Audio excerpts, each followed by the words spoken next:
Olá, tudo bem? Hoje o nosso bate-papo vai ser com Carlos Felipe de Carvalho. Ele é o presidente da Carvalho Hosking e está nos recebendo aqui, vamos dizer assim, na casa dele. Obrigada, Felipe, né, por você ter aceito o nosso convite e estar nos recebendo aqui. Muito obrigada. Obrigado a você, Cris. É um prazer falar contigo. Foi essa entrevista muito esperada e eu queria que você contasse para a gente um pouquinho, né, assim, da história da Carvalho Hosking, porque vocês têm um legado muito grande do seu pai, né? E você está dando continuidade, são muitas perguntas que a gente tem aqui para te fazer, e vocês trouxeram para a Barra, principalmente para a Barra, o conceito, né, e os bairros planejados e bairros premiados, e que são bairros que, vamos dizer assim, as pessoas têm orgulho de morar nesses bairros, né, e não falam nem a região, falam o nome dos bairros.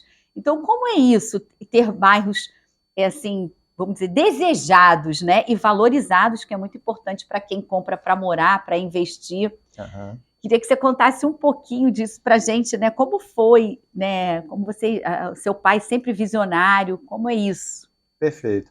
Então, Cris, a história da Carvalho, né, então começa com meu pai, fundador da empresa. Ele inicia como empreiteiro, né, apaixonado pela construção civil, pela engenharia. Começa a fazer grandes obras no Brasil inteiro, se destaca muito em Brasília, né, quando o governo decide pela construção de Brasília. Ali ele tem o primeiro contato com o mercado imobiliário através dos financiamentos do BNH para fazer cidades satélites de Brasília. Ali ele realmente toma uma paixão pelo mercado imobiliário e começa a virar a empresa dele para deixar de ser empreiteira e focar mesmo na construção civil no mercado imobiliário. Bom, ele, nascido no Rio de Janeiro, começou a fazer então também grandes obras no mercado imobiliário do Rio. Algumas se destacam, que viraram acho que ícones na cidade, principalmente aqueles prédios comerciais, ali o Orly, o Charles de Gaulle, em frente ao aeroporto Santos Dumont. Depois ele vai para o que se chama ali no Leblon da Selva de Pedra, né, todo aquele conjunto ali de unidades ali que ficavam entre a Lagoa ali, próximo ao clube do Flamengo. Depois vai para o Alto Leblon, desenvolve muita coisa no Alto Leblon, com o Antônio Gaudiano, que era muito amigo dele na época. Meu pai funcionava mais como incorporador e o Gaudiano era o desenvolvedor urbano da época, né? Era o terrenista. Onde teve um empreendimento ali também muito icônico, que a gente se orgulha muito, que é o Quintas e Quintais, né? Que até hoje com certeza. É uma referência muito grande ali na Zona Sul. Aí ele começa a entrar em empreendimentos maiores, vai para o Village São Conrado, que também é um ícone ali em São Conrado, vai entrando para dentro da Barra, Atlântico Sul, Itaianga Rios, e ali ele percebe que no mercado imobiliário, sempre que você faz uma coisa, um produto muito, muito bonito, que dá muito destaque para aquela região, outros empreendedores vêm na sequência, descobrem a região e começam a replicar aquilo. E aí ele toma por estratégia comprar realmente grandes áreas, e aqui acreditando muito no desenvolvimento da Barra da Tijuca, e aí se volta para realmente fazer um DNA da empresa no desenvolvimento urbano, né? Então ele inicia esse processo, principalmente pelo que a gente chamava da gleba D. Então pega o Barra Golden Green, onde desenvolve junto com a Multiplan, Parque das Rosas, desenvolve muita coisa ali também com a Gafisa. Depois ele entra no Centro Empresarial Barra Shopping, também com a Multiplan, desenvolvimento que a gente faz em conjunto. E começa então a entrar para dentro da Península e do Rio 2. E ali ele já tinha, acho que no sangue dele, essa visão do desenvolvedor urbano muito forte. Então acho que esses dois bairros começam a dar realmente o grande destaque aí para essa nova era, vamos falar assim, da Carvalho, né, como desenvolvedora urbana. E aí são bairros, assim, você contou, fez, né, uma linha do tempo e todos os lugares por onde ele foi passando, os locais foram se tornando icônicos e foram transformados por conta da visão dele. E a Barra não foi diferente, porque depois Ilhapura, Cidade Jardim, e como foi essa visão dele porque são áreas gigantes, né? Sim.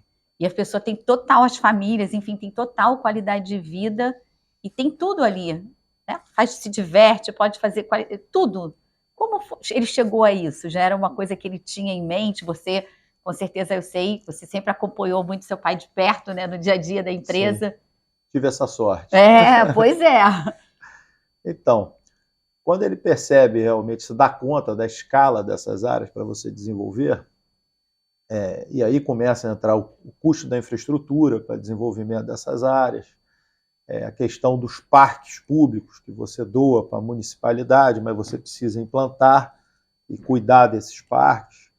Então ele começou a fazer muita referência, eu lembro que cada área dessa, ela tinha mais ou menos uma dimensão de um Leblon. Eu falo, como é que o Leblon chegou aonde ele chegou, né? Ele precisou ter escola, ele precisou ter hospital, ele precisou ter faculdades, enfim. Toda a infraestrutura. Toda a infraestrutura, shopping, conveniência, isso tudo. E aí começou a se dar conta realmente do desafio que tinha para mexer nessas grandes áreas e começa a perceber aquilo que é óbvio até, né? Toda vez que você implanta dentro de um bairro desse um serviço de muita qualidade, ou seja, aquilo atrai também o comprador, melhora a ambiência do bairro, valoriza o bairro. Então, Rio 2, a gente teve uma experiência muito forte, que foi quando a gente botou, por exemplo, a Escola Marista. A gente fez uma parceria com a Escola Marista, estava saindo da Tijuca, aliás, estava abrindo uma outra unidade além da Tijuca, e aí a gente fez uma parceria e implantou numa área que era até uma área de clube, mas os clubes já estavam um pouco em desuso aqui, porque os condomínios da Barra também não tem muito apelo de clube, né? Porque eles já são o próprio clube, então você não precisa ter um clube muito próximo.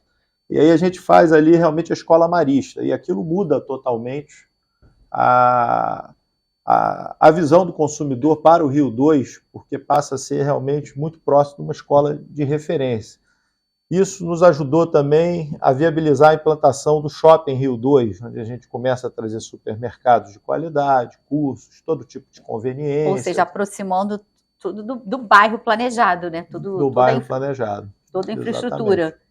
E outra coisa importante também é assim, o desejar, porque a gente sabe, né? A gente acompanha o mercado, que o Rio 2 também assim, é muito disputado. Quem tem imóvel lá coloca para alugar, aluga muito rápido. Enfim, ali aquela região foi transformada também, por vocês têm o centro metropolitano, agora virou Barra Olímpica, né? Isso. Um novo bairro, né? Isso. E Ilhapura também, que é outro marco, né? E esse ano, no ano de 2024, vocês também comercializaram a Ilhapura para uma outra empresa, né? Para o BTG. Queria que você contasse um pouquinho o que vem ainda da Ilhapura, porque não tem como, por mais que a gente queira, sabe que oficialmente não pertence mais a Carvalho Hosking, mas vocês estão ali, não vai ser esquecido nunca, que é um legado também, né, do Dr. Carlos. Perfeito. Então, a Ilhapura, ela nasce, né, com a questão dos Jogos Olímpicos, porque a área ia ganhar realmente um investimento em infraestrutura importantíssimo, né, porque quando fizeram esse projeto de Olimpíada, tem até uma passagem interessante que chamaram os arquitetos que fizeram as Olimpíadas de Sydney para entender o que seria um legado para o Rio de Janeiro.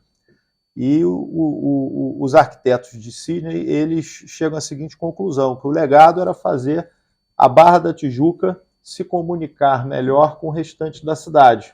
E aquela região onde tinha o Rio Centro, que era um polo de atividade e de eventos importantes para a cidade, ainda estava também com a infraestrutura ali precária.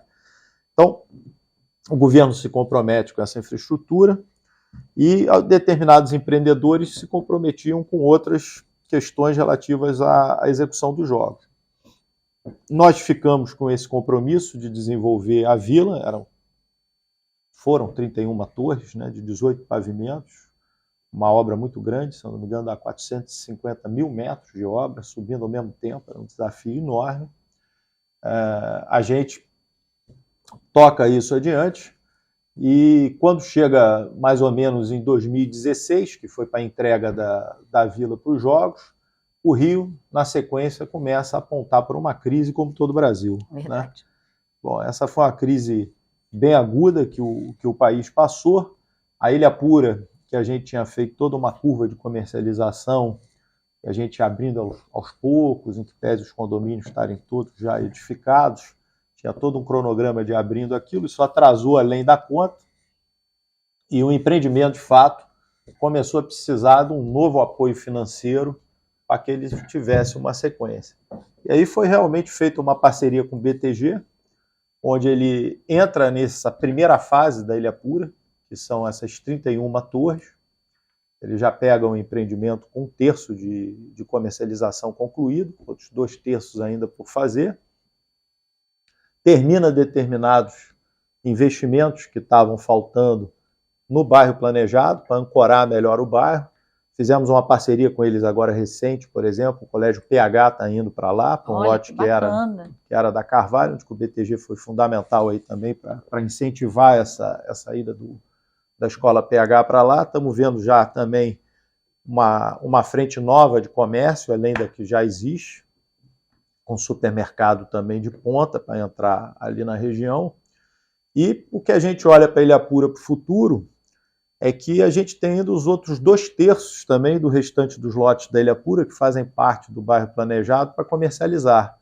Então, passando essa primeira fase do BTG, a gente tem como meta seguir no desenvolvimento da Ilha Pura, então, até o final, para concluir todo o bairro. E aí, pegando carona nisso, o mercado de 2024 e assim, as perspectivas para 2025 são positivas.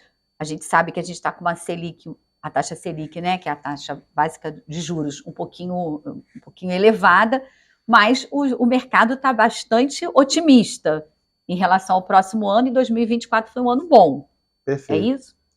O que eu estou vendo, assim, o ano 24 na Barra realmente foi muito importante, como todo o Rio, né, teve um crescimento muito grande de mercado. Rio, se eu não me engano, está caminhando para mais de 12 bi de vendas esse ano, onde que mais ou menos uns 50% disso é na região da Barra da Tijuca.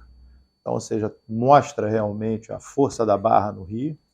A gente voltou aos patamares de 10 anos atrás, quando era mais ou menos o boom do mercado ali, Sim. Que foi entre os anos de 2012 até do finalzinho de meio de 14, né, que o mercado estava muito aquecido. Então a gente está vendo realmente a Barra voltar com força, depois realmente do último período de crise que o Rio sofreu, assim como o mercado imobiliário nacional. E o que a gente está enxergando aqui é o seguinte: quando você sobe muito esses juros, ou seja, de fato, você acaba espremendo uma fatia do consumidor que fica com receio do financiamento imobiliário e muitas vezes não consegue aderir.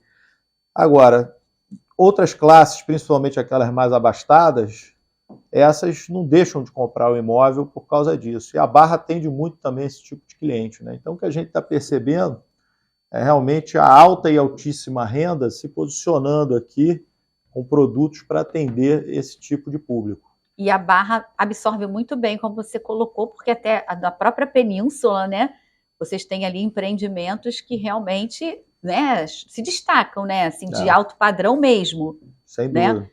Né? O que a gente vê é o seguinte: com a Zona Sul realmente está atendendo muito só a ponta da pirâmide, né? Porque a moradia lá está muito cara, né? Qualquer terreno na Zona Sul hoje sai por um preço realmente Fora muito alto. Fora a escassez de terreno, que a gente até brinca. Outro dia estava conversando com o Saciano, né, o presidente da ADEME, e aí ele falou isso. Que eu falei: Saciano, desde que eu cubro esse mercado, o terreno na Zona Sul é escasso. E vocês sempre, acho que aquela lupinha, conseguem terrenos assim impressionantes. Não, tem o pessoal que é especializado lá, né, que realmente mexe muito bem na região. O Saciano é um deles, né, grande amigo nosso aqui também, e consegue atender essa ponta da pirâmide, né? Então a Barra acaba sendo um pouco mais abrangente nessa alta e altíssima renda, porque aí você consegue também diversificar mais o tipo de produto, você começa tendo um pouco mais de liberdade arquitetônica, em razão da dimensão dos terrenos, para fazer um produto mais adequado a determinados gostos. A gente tem como exemplo que a gente lançou esse ano, por exemplo, a Aso, né? Como a Clare, a Aso, que é o Insignia dentro da península, e o Clares, que é com a Tegra, né? Com a Tegra, aqui também no último terreno ali do Parque das Rosas, onde ali a gente consegue conceber realmente determinados produtos para altíssima renda, que realmente são joias assim, que você conseguiu fabricar de uma forma assim, com bastante criatividade. Dá para usar bastante, né? Dá para usar bastante. Eu vou chamar um pequeno, desculpa te interromper, um pequeno intervalo e a gente volta. Eu queria que você falasse, aproveitando que você já falou de 2 parcerias, eu queria retomar no próximo bloco falando sobre as parcerias que vocês já fizeram e que vão fazer. Fique aí que a gente já volta. Perfeito.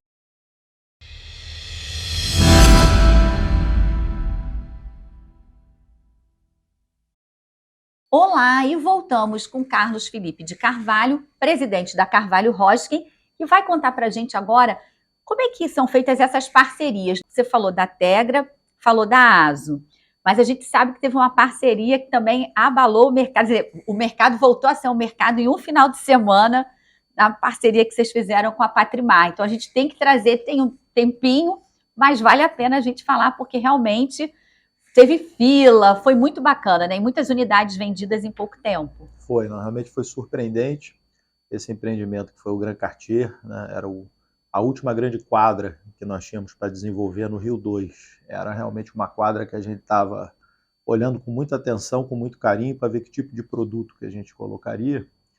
E foi muito beneficiado, eu acho que por uma demanda reprimida realmente que existia, porque o morador do Rio 2, nessa altura, já é muito bairrista, né? Então, eles querem se mudar, mas para dentro do próprio Rio 2. Como os produtos lá estavam um pouco mais antigos, né? O último lançamento lá, acho que já tinha mais de 10 anos. Então, realmente, quando veio o Grand Cartier, que foi um produto que a gente concebeu a 4 mãos com a Patrimar, que foi a incorporadora, né? Mas nós ajudamos muito ali no desenvolvimento do produto, pelo know-how que tínhamos de Rio 2, conseguimos realmente acertar em cheio ali. Eu acho que foi na mosca, né? O produto foi muito bem aceito pelo mercado, foi uma explosão de vendas. Já estão agora na 3ª fase, né? Que eles abriram esse ano, que também está tendo um desempenho muito bom, então é um produto que vai ser consumido muito mais rápido do que foi planejado, que eu acho que mostra a força realmente do Rio 2, do bairro planejado, e principalmente das associações civis, né, que são o espírito, né, desses bairros. Isso que eu queria te perguntar, você pode contar um pouquinho dessa importância, porque faz toda a diferença, né? Faz toda a diferença, acho que o segredo desses bairros planejados, sem dúvida, é a força das associações civis, que estão todas muito bem organizadas, com diretorias muito capacitadas, né, para conduzir a gestão das associações, então é tudo realmente no interesse dos moradores, com uma interlocução no mais alto nível com todos os poderes públicos, tanto a nível municipal quanto estadual, adotam, né, as áreas públicas dentro desses bairros planejados e cuidam como se fosse de fato a casa deles, porque é o que é, né? Então toda a limpeza da região, a própria segurança que eles acabam apoiando também o governo do estado, ou seja, provendo uma segurança particular que troca informações com o governo. Então são considerados bairros super seguros, né? Todos eles que estão administrados através das associações civis. Então acho que isso daí foi um grande gol aí realmente de uma visão que veio realmente do meu pai, né? De trazer esse espírito das associações para dentro dos bairros planejados, que a gente tem replicado e aprimorado com muito sucesso. E aí, uma outra coisa, pegando carona sobre isso também, vocês pensam até na mobilidade também, o transporte, porque todos oferecem os ônibus que conectam aos principais pontos, não é isso? Isso também é uma grande diferença, né? Foi. Sem dúvida, quando veio o metrô para bairro, os BRTs, isso também ajudou demais, mas eu me lembro, por exemplo, no Rio 2, quando a gente iniciou, não havia praticamente linhas de transporte naquela região. A Abelardo Bueno ainda era muito precária. E a gente cria a associação civil, um sistema de transporte muito forte.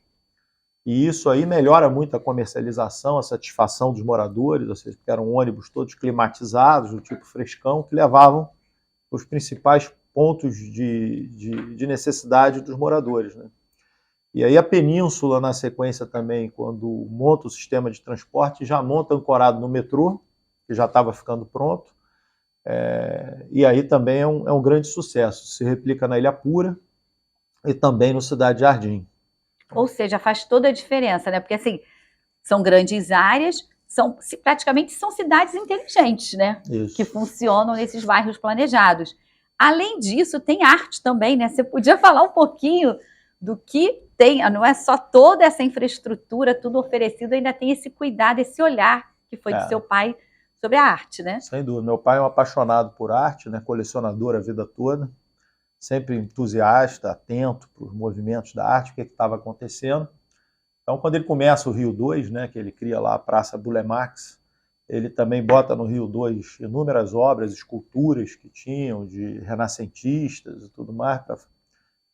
Dentro dos condomínios Rio 2, você tem obras do Sesquiate, diversas, espalhadas lá nas plazas dos condomínios. Aquilo foi uma mudança de parâmetro já, eu acho que na concepção, né, dos condomínios. E na Península isso também ganha muita força, né? Quando se faz os parques, né? E aí a gente tinha uma associação civil que era gerida já pelos incorporadores que estavam conosco no desenvolvimento dos projetos, que concordam com essa iniciativa da Carvalho de comprar um novo acervo para espalhar pela Península. Então você tem artistas lá super renomados, não vou lembrar de todos aqui, mas você tem Ascânio, né? Você tem diversos que estão lá espalhados pelos jardins e que tem uma curadoria de arte dentro da associação civil para se preocupar com o restauro, com a limpeza, com a segurança dessas obras. Ou seja, não é só construir, lançar, vender e construir. Tem todo, né, o pós que essas associações, como você disse, acabam fazendo toda a diferença. Sem dúvida. E falando lá do Rio 2, eu queria que você falasse também do Hilton, né, que também se destaca, né, e está ali na Barra. Agora ele está na Barra Olímpica, não é isso? Na Barra Olímpica, Depois da Olimpíada, né, teve essa legislação que criou a Barra Olímpica para prestigiar todo aquele movimento público que foi feito ali naquela região. O Hilton, quando foi concebido por causa também da Olimpíada, né? Na época, a gente queria um hotel de destaque para ancorar Abelardo Bueno, porque a gente tem muita área para desenvolver ali naquela região. Nós já tínhamos feito um movimento que a gente tinha conseguido desenvolver um shopping regional, que é o Shopping Metropolitano Barra, que é um shopping também de destaque que tem ali na Abelardo. E a gente percebeu dentro daquele conceito o que a gente faz para ajudar a ancorar mais essa região. Bom, o turismo sempre foi uma promessa muito forte na cidade, com a Olimpíada, né, a expectativa é que isso teria uma aceleração ainda muito grande, e a gente resolve, então, fazer um hotel Hilton de 298 quartos. A Hilton aceita o desafio, junto conosco, para operar esse hotel, e a gente procura realmente fazer um hotel icônico ali na região, ou seja, a gente, em termos de especificação, de decoração, faz tudo com os melhores profissionais do mercado, e acho que esse objetivo a gente realmente concluiu. O hotel hoje ele é uma referência na cidade. Hilton está sempre se destacando. Sempre se destacando. Na verdade, o polo turístico da Barra ele é um pouco uma novidade no mercado, né? Porque a Zona Sul sempre foi o cartão postal da cidade, Copacabana, Pão de Açúcar, Cristo Redentor. Mas tem mudado, desculpa te interromper, mas tem mudado um pouquinho. A Barra também vem se despontando também, né? Sem dúvida. O fato da Olimpíada ter sido na Barra chamou muita atenção para a Barra, para o mundo, né? Sim. O mundo não conhecia a Barra da Tijuca, começou a conhecer esse novo trecho da cidade, que é muito conhecido pelos cariocas e pelos brasileiros, mas internacionalmente ainda não tinha notoriedade. E esse polo hoteleiro que se move para a Barra da Tijuca em razão das Olimpíadas, ele vem várias marcas, né? Vem o Hilton, vem Hyatt, enfim, Marriott, outros hotéis que ficam, escolhem a Barra da Tijuca para permanecer, e a gente percebe uma melhoria constante na ocupação desses hotéis, de aceitação do público. Eu escuto muita gente, por exemplo, que fica na Zona Sul, fica na Barra da Tijuca, depois volta para a Barra da Tijuca, sente mais conforto na Barra da Tijuca. Sim, é interessante, né? Porque é uma quebra de paradigma, né?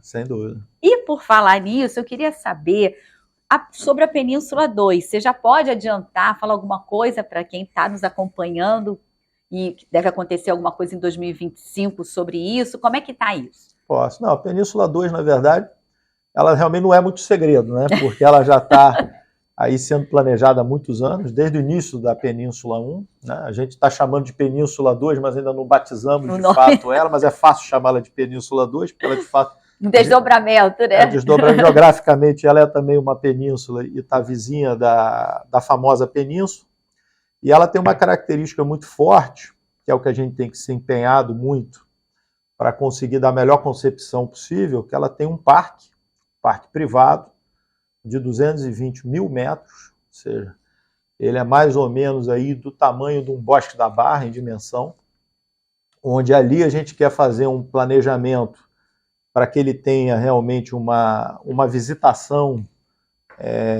de qualidade, com trilhas ecológicas, com áreas de visitação de espécies nativas, com saída de passeios de balsa, enfim, diversas atividades que a gente está ainda no campo do planejamento, né? Mas estamos aí animados para conseguir colocar isso no ar o mais rápido possível. E isso vai fazer com que o parque também possa atender aos moradores e aberto ao público também. Não, sem dúvida. Eu vejo que a concepção desse parque ele está nascendo, ou seja, muito ancorado na península, né? Porque a gente percebe já o desejo dos moradores da península por mais área de lazer.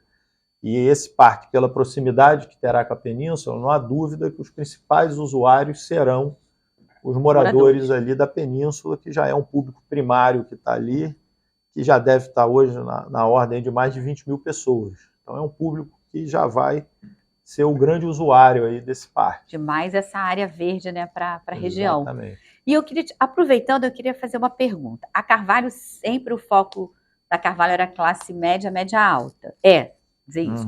Vocês pretendem também entrar em no segmento, por exemplo, econômico? Isso faz parte, assim, em planejamento? Faz.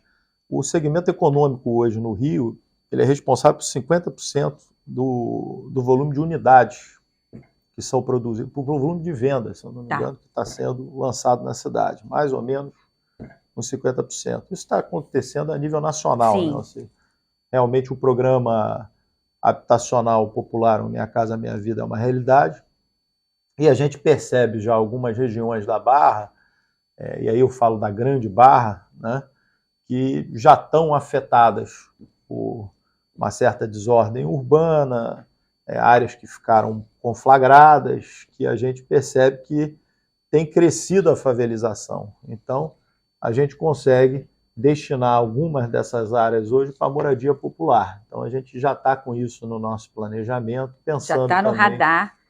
Já está no radar. E aí seria mais assim uma forma também de dar oportunidade para outras famílias também, de forma, vamos dizer assim, ordenada e com uma habitação digna também para esse público. Sem dúvida. Nosso planejamento é fazer o Minha Casa Minha Vida mais bonito do Rio de Janeiro, aqui nessa região. Vai ser sucesso total, né? Porque com a expertise que vocês têm. Aí eu queria aproveitar, assim, a gente está quase chegando ao finalzinho do nosso programa.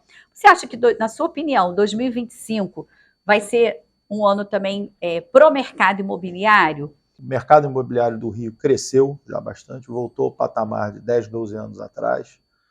Foram marcos históricos, né, no crescimento do mercado. A gente percebe realmente que tem empresas novas procurando o Rio de Janeiro. Então, isso é bom? Assim, eu acho isso muito bom.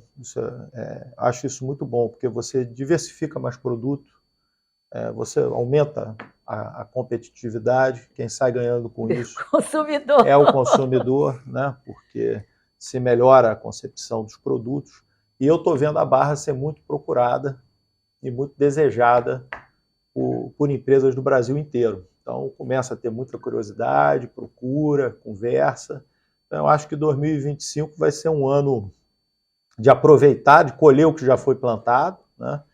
Então, nós teremos novidades, por exemplo, na Península, que em breve virão para o ar. Opa! Estamos com outras conversas também com outras empresas para o Rio 2, para o Centro Metropolitano, para a região do Parque do Outeiro também. Então, eu vejo que vai ser um ano muito bom para o mercado do Rio e principalmente para o mercado da Barra.